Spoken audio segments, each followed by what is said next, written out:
Welcome to the Explainer. Okay, let's forget the headlines about tariffs and military flybys for just a minute. Today, we're going to dive into a really deep analysis of the real US-China conflict, a war that's not being fought with missiles, but with ideas. So let's just start with a question that kind of reframes everything. What if the most important, most consequential battle between the US and China is one you can't even see? A struggle not for a piece of land, but for the very soul of the international system. All right, let's get right into the core of this. According to a fantastic, in-depth analysis by Dr. Helene Lavoya of the Red Team Analysis Society, the real fight is what she calls a normative war. It's a struggle over the basic rules, the shared beliefs. You can think of it as a battle for the very operating system of our world. To really get our heads around this, we have to look at the conflict on two totally different levels. Dr. Lavoie says we need to stop thinking about it like a flat chessboard and start seeing it as 3D chess, where a move on one level has these huge, profound consequences on the other. Think of the whole conflict like an iceberg. Above the water, right, you have the interstate level. That's all the stuff you see in the news. Trade disputes, diplomatic spats, military posturing. But the real mass, the dangerous part, is all hiding beneath the surface. That's the systemic level.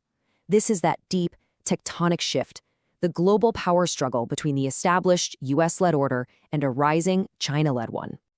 And this really shows you what the stakes are. Like Dr. Lavoie puts it, this isn't just one country versus another. It's an entire world order with its whole set of rules and values crashing into another emerging one. This systemic struggle, it creates this incredibly dangerous trap for everyone involved. It's a strategic dilemma that just pushes both sides towards a conflict, basically catching them between what you could call an anvil and a hammer. So here's the crucial double bind China finds itself in. If China gets too strong, it risks setting off the Thucydides trap. That ancient Greek dilemma where the established power, the US, feels threatened and decides to lash out. But if China is too weak to provide global public goods, things like economic stability or security, then it triggers the Kindleberger trap, risking total global chaos because nobody's steering the ship. It's a classic damned if you do, damned if you don't situation. And this brings us right to the real battlefield here, the battle for what the world considers normal. This is a war being fought over the unwritten rules, the very rule book for how countries are supposed to act.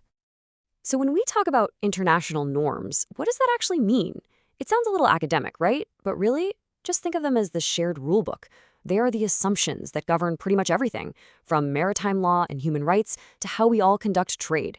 They're what make the world predictable. Or at least they're supposed to.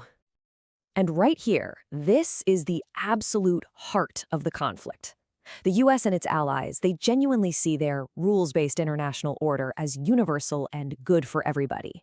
But at the exact same time, China is actively building and promoting its own competing system, with its own standards for technology, for governance, for development, and it's arguing that its model is actually the better universal good.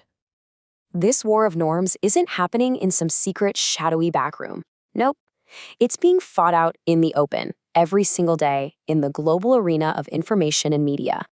As Dr. Lavoie's analysis points out, China is rapidly, and I mean rapidly, scaling up its global media presence. Just look at outlets like CGTN and the Global Times.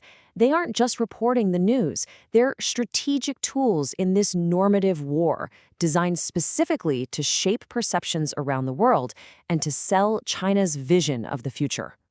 And as you can see, their media strategy is actually pretty clear and has a lot of layers. Step 1, promote the positives, like their contributions to green tech. Step 2, showcase their unique culture. Then Step 3, and this is a big one, expose US wrongdoing to unmask its perceived flaws.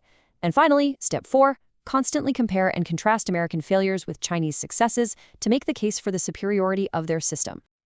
So you might be thinking, okay, this is all fascinating geopolitics, but why does this abstract battle over norms and beliefs actually matter to me? Especially if you're not in government or politics, but say in the corporate world.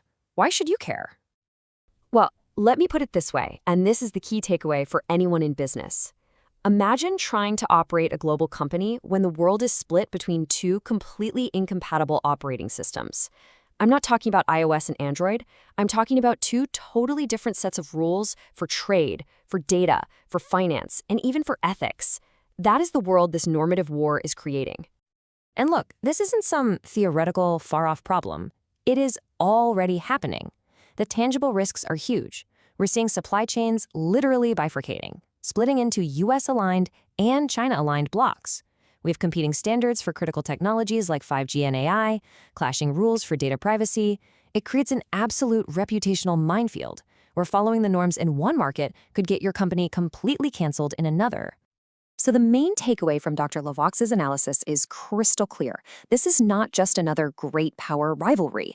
It is a fundamental belief-based war, and the outcome is going to redefine the entire global operating system for decades to come. And that leaves all of us with a final, really crucial question to think about.